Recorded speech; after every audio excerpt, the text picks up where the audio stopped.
Good afternoon, everyone. I'm Dr. Ibrahim Rajab.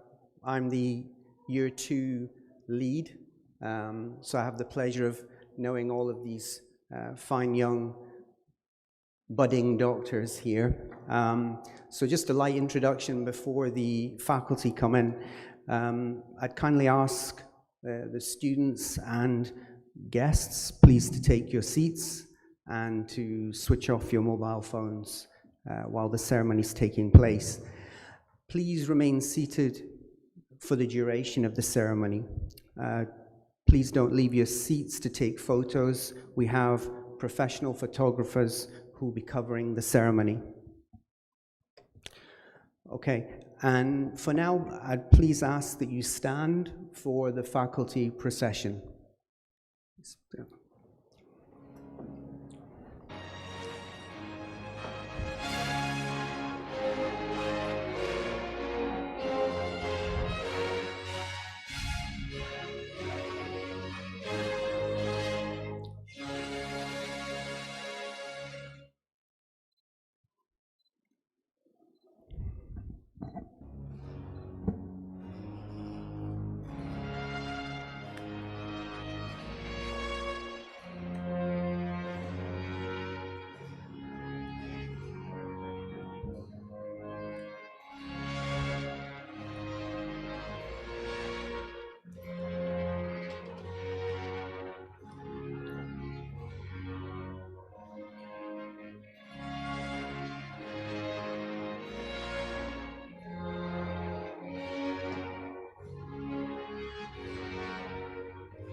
Please take your seats. Thank you.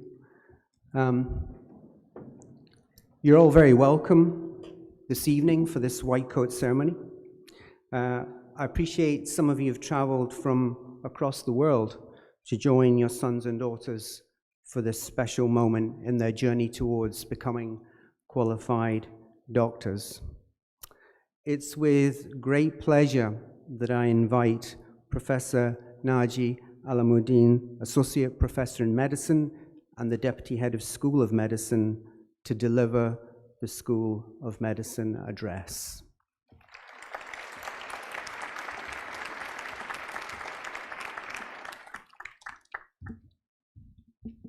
Thank you, Dr. Rajab. Esteemed colleagues, distinguished guests, proud parents and family members, and most importantly, our future doctors. It is my great privilege to welcome you to this milestone moment, your white coat ceremony. Standing before you today, I feel an immense sense of pride, not only as a faculty member who has had the honor of teaching you, but also as an RCSI alumnus who once stood exactly where you stand now. Parents and family members, today is a day of immense pride, not just for these students, but for you as well. The ceremony is a testament to the sacrifices, dedication, and unwavering support you have provided to make this dream a reality. As a parent myself, I can only begin to imagine the pride and emotion you must feel today. While I have not yet experienced the moment of watching my own children take the steps, I have witnessed firsthand the countless hours of encouragement, the silent worries, and the immense sacrifices that families make to support their children's dreams. Your unwavering support has been the foundation upon which these future doctors have built their success. So today, as we celebrate their hard work, we also honor yours. On behalf of all of us, thank you.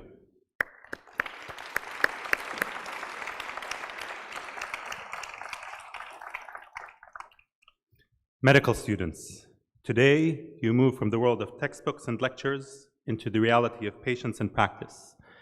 You take your first tangible steps towards the lifelong commitment of healing. But before you rush into the responsibilities that come with this profession, I want you to pause, breathe, absorb this moment. There will be many firsts in your career. The first patient you treat, the first life you save, the first mistake you regret. But today is the first step into a lifelong calling, and I promise you, this moment matters. The white coat is an iconic symbol of our profession, but it was not always so. Once, physicians dressed in dark, formal attire, looking more like bankers than healers. Medicine was unstructured, often chaotic, and trust in doctors was not a given. As science advanced and medicine became a field of evidence, precision, and accountability, the white coat emerged as a symbol for transparency and trust. It declared that physicians had nothing to hide, reassuring patients that those who wore it were committed to healing, integrity, and scientific progress. Yet this coat is more than just a tradition. It is a promise, a silent contract between you and your future patients. When a patient sees you in your white coat, they will not see the sleepless nights, the years of study, or the knowledge that have you worked so hard to master. They will see hope. They will see trust. And so from this day forward, every time you put on your white coat, I want you to ask yourself, am I worthy of the trust this coat represents? And your answer must always be yes. If the white coat is a symbol of trust, then the stethoscope is a symbol of connection. First invented in Paris in 1860, at a time when medicine was under scrutiny, the stethoscope revolutionized patient care. It gave doctors the power to listen to the heart, to the lungs, and the very rhythm of life. But more importantly, it brought doctors closer to the patients. And that brings me to the most important lesson I can share with you today. Your primary job as a doctor is to listen. I don't mean just listening to the heartbeat, I mean truly listening to the words spoken and the fears unspoken. When you stand beside a patient, when they are at their most vulnerable, the way you listen will define their trust in you. They will speak to you not just with their voice, but with their body, their expressions, and their silences. It may sound simple, but listening is a skill that many fail to master, not just in medicine, but in life. Without listening, a doctor cannot truly heal. As you enter this profession, you are stepping into a world of extraordinary scientific progress, from AI-assisted diagnostics to personalized medicine. Yet at the same time, you are also stepping into a world of skepticism, misinformation, and distrust. In the age of social media and self-proclaimed wellness influencers, unproven therapies are promoted with more confidence than scientific evidence.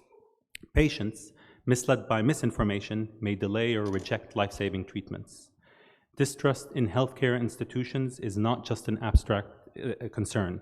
It has real consequences. It costs lives. So as doctors, how do we rebuild trust? We must acknowledge that skepticism does not come from ignorance alone. It comes from real concerns about accessibility, affordability, and past failures in medicine.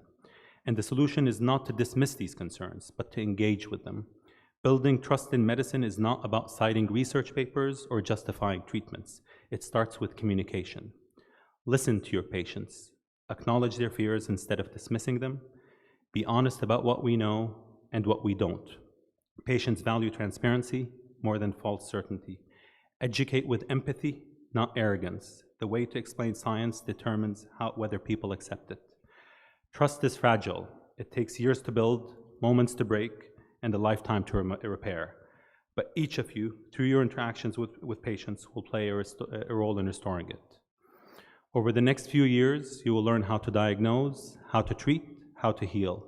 You will master anatomy, pathology, and pharmacology, but I hope you will also master empathy, humility, and courage.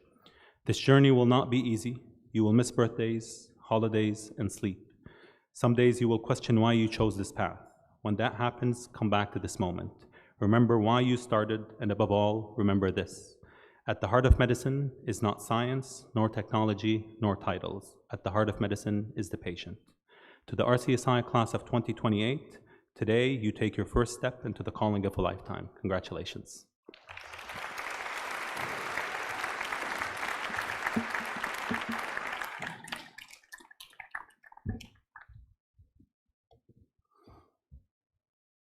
Thank you, Professor Alamuddin.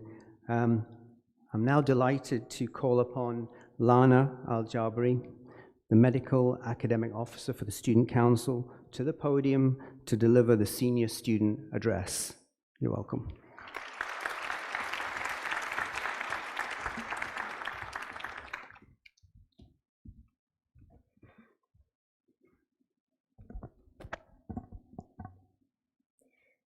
بسم الله الرحمن الرحيم Wassalamu alaikum wa rahmatullahi wa barakatuh. Respected faculty, esteemed guests, and our brilliant Year 2 students, good afternoon. I'm Lana Jabari, your Medical Academic Officer, and I'm most honored to be celebrating this exciting milestone with you today. 2 years ago, during your Year 1 orientation, I gave you a talk about the RCSI student life. On that presentation, I had a picture of my own white coat ceremony, and I vividly remember pointing at it and telling you soon you all will be celebrating your own white coat ceremony. And here we are, after 2 years of long hours in lecture halls and sleepless nights spent studying, honoring your incredible resilience and your unwavering dedication to pursuing your dreams. Today marks a transition, not only in your studies, but in your lives as future doctors. As time goes on, you will begin to notice changes in yourself as the weight of the responsibilities that come with wearing this white coat becomes apparent. Soon, your grades will no longer be your main motivator to study, but rather your desire to excel as doctors. So as you step into your role as a clinical student, remember that the knowledge you've gained and the skills you've honed will now be put into practice. But it's not just the technical skills. Your empathy, compassion, and resilience will define your impact on your patients. My first rotation was in general medicine, and on my very first day, a patient coded in front of me. As I watched this patient take her final breaths and saw her family members crying outside the room, I realized what it means to be in medicine. Watching the doctor comfort the family members and deal with the situation expertly highlighted to me the importance of clear communication and empathy. We are at the dawn of technologies that far surpass us in intelligence. Diagnosing and prescribing can easily be done by programs and computers. But what makes us unique is our ability to connect and understand the patient on a human level. Our humanity is our strength, so make the most of it during your rotations. You may not yet have the opportunity to influence a patient's management plan or make groundbreaking diagnoses, but there is definitely room for you to make a tangible impact on the patient's experience in the hospital. Listen to the patients who want to be heard, comfort those who seek comfort, and treat them as the people they are, not as just cases. And you will find true fulfillment in your rotations. Though there will be times when you feel overwhelmed by all the chapters you need to study and all the topics you must cover, it is the little moments of genuine human connection that will make this journey so incredibly special. A year after watching someone take their final breath, I am now rotating in obstetrics and gynecology. And as I watch babies take their first breaths, I'm once again reminded of what it means to be in medicine and why I chose this career. And I'm sure it will be the same for you too. The road ahead may be challenging, but I'm confident that you are ready for it. Take pride in how far you've come and take strength in knowing that we are here to support you every step of the way. I wish you all the best in the coming years, and I can't wait to see you on the wards. Class of 2028, congratulations.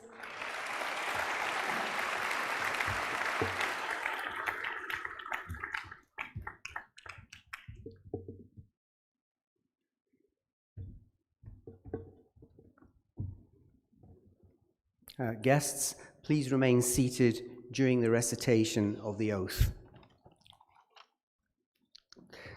It's a great honor for me to lead the White Coat Declaration and to celebrate this special occasion with you as you begin your healthcare journey. Students of the School of Medicine, would you please now stand and recite with me the professional declaration.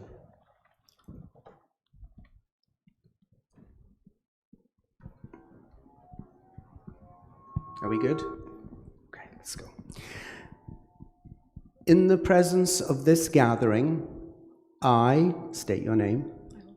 I, Ahmed Saleh, Will practice my profession with conscience and dignity.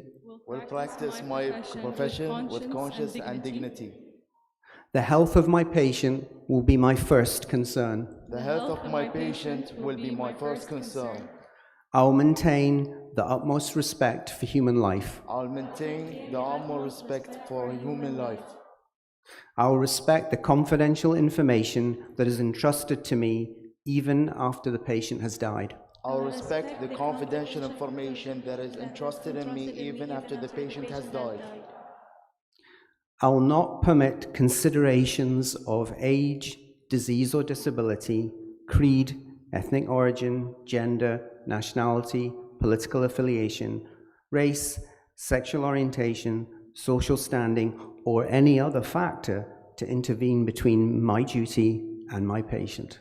I will not permit consideration of age, disease, or disability, creed, ethnic origin, gender, nationality, political affiliations, race, sexual orientation, social standing, or any other factors to intervene between my duty and my patient.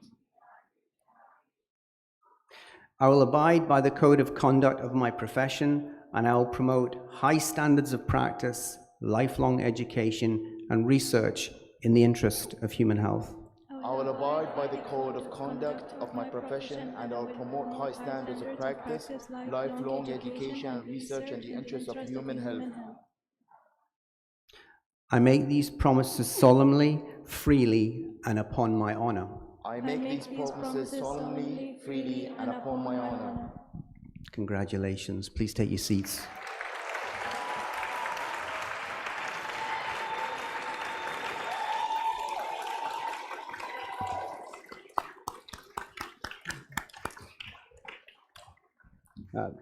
Now, this brings us to the end of the proceedings for this evening. Because of the weather, we are changing the arrangements slightly. So can I ask faculty to move over to the breaches for the photos? Students, stay where you are. Parents, if you don't mind, please stay where you are.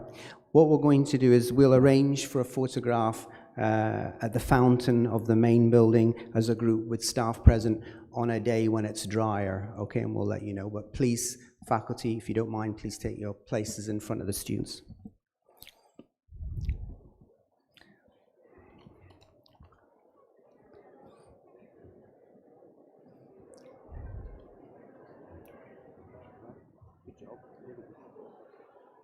Oh yeah, okay. I should go.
Dear guests, kindly ask that you remain in your seats until students leave the hall.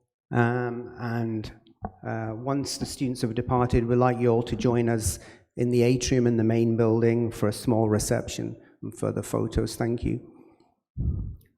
It's finished.